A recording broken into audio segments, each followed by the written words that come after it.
Hello and welcome! I'm painting a landscape today, and I'm beginning the same way that I always begin, which is with a very rough sketch. I don't like to start with a detailed drawing because I like a loose painting, and I think a detailed drawing makes it very hard to kind of loosen up and stay free. So all I'm really doing is trying to put in where I want the main lines to be. So in the image I'm going for, there are some kind of rolling hills which have got lovely coloured grasses, and there's some trees behind and a little shed. So it's things like the little shed where my sketch is quite handy, because for that to read right, I need to try and pay a bit of attention to getting the perspective lines right to make the roof sit okay, and for that side of the shed to make it look like it's a 3D object. And I've chosen this pale pink Pilot pencil, which is erasable, but I'm painting an autumn scene, so I kind of chose the pink on purpose, because if some of it shows through, it's kind of going to blend in quite well with the colours that I know I'm going to be using.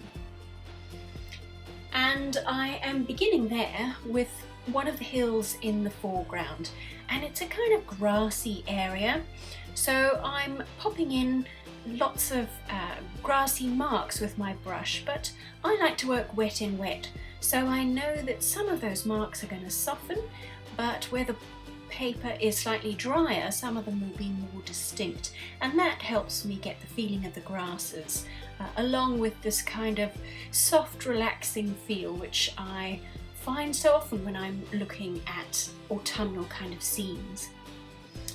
And then I kind of keep going back to an area that I've previously painted and work into it again.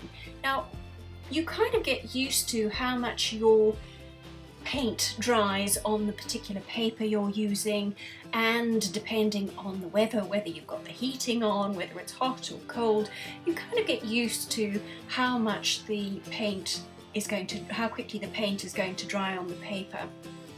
So that offers me the chance to put in more and more distinct marks as the underneath paint dries. Now, behind this little shed and in the hills in the back, there are a lot of these autumnal trees. So I'm definitely not painting every leaf, but I'm kind of thinking about the shapes that the collections of leaves make. And I'm dropping in those autumnal colours, my golds and oranges that I love so much. And you can see there a spot of purple. Now, I adore purple. I don't think I can paint a picture without it. But in these autumnal paintings, it's very, very useful because, of course, it is the complementary colour to the yellows that I'm using. What I mean by that is yellow and purple are opposite each other on the colour wheel. And when you use complementary colours like that in a painting, they kind of pop. They make each other seem even brighter and more vibrant than they are if they're next to other colours. So it's always a bit of an exciting thing to do, to add a little bit of a complementary colour against one of the main colours in your painting. Now, with that little shed, you can see that now I've managed to cover my lines completely, which is kind of what I'm going for. It's perfectly okay if your line drawing shows through your watercolour painting. In fact, some people do that on purpose, and the line drawing really is part of the painting. But for me, those pencil lines are really just guides to give me a bit of confidence when I'm painting. So it showed me where to put the dark edges in on that little shed, but apart from that, I'm quite happy for them to be completely covered by the paint. And you can see I dropped in the sky there. You might also be able to see I use big sheets of watercolour paper, and then I cut them down to the size I want. So I typically get about 5 pieces of paper this size out of or maybe it's 6, I can't remember, 5 or 6 out of my one big sheet of paper.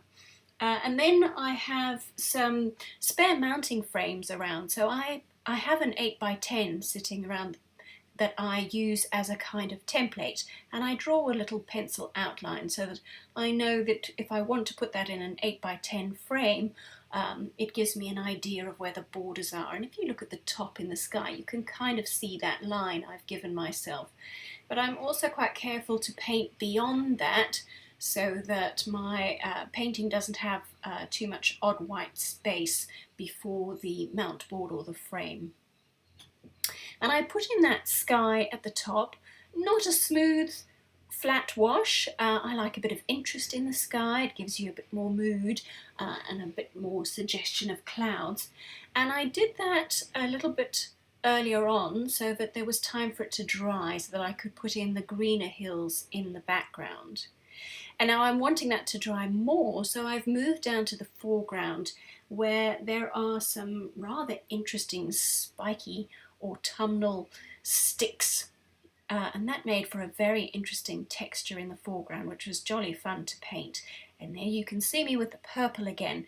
What I'm really painting with that purple is the shadows in between the sticks, I guess. So those dark purple marks have the effect of giving the suggestion of the kind of dark spaces between the overlapping sticks.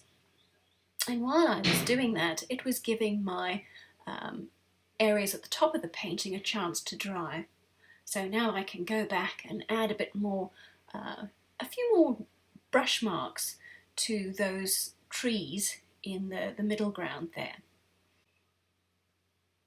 I'm wanting to make that little shed kind of snuggle into those trees, so I'm adding a bit more depth to the colours just above the roof.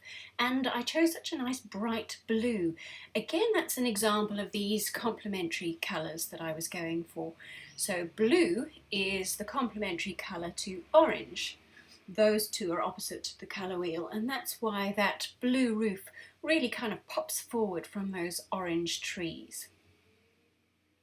And I'm adding burnt sienna in there as one of the deep tones against one of my favourites, translucent orange, in my paint box. And they go together rather nicely, those really rich earthy tones. And now that bottom right hand corner where those goldy grasses are is dry, any marks I add there will be quite distinct and give me those grassy marks. Similarly, the green trees behind those lovely autumn ones, that first layer is dry, so I can go back and add a bit more texture and a bit more colour to those trees behind. So by moving around the painting from one area to another, what I'm effectively able to do is to still use the layering techniques that watercolour is so good at, but all in one sitting. This whole painting took me about just over half an hour, I think, maybe even 40 minutes. And in that time, obviously anything you painted in the very beginning is dry. And it's one of the advantages of watercolour is that it does dry so quickly.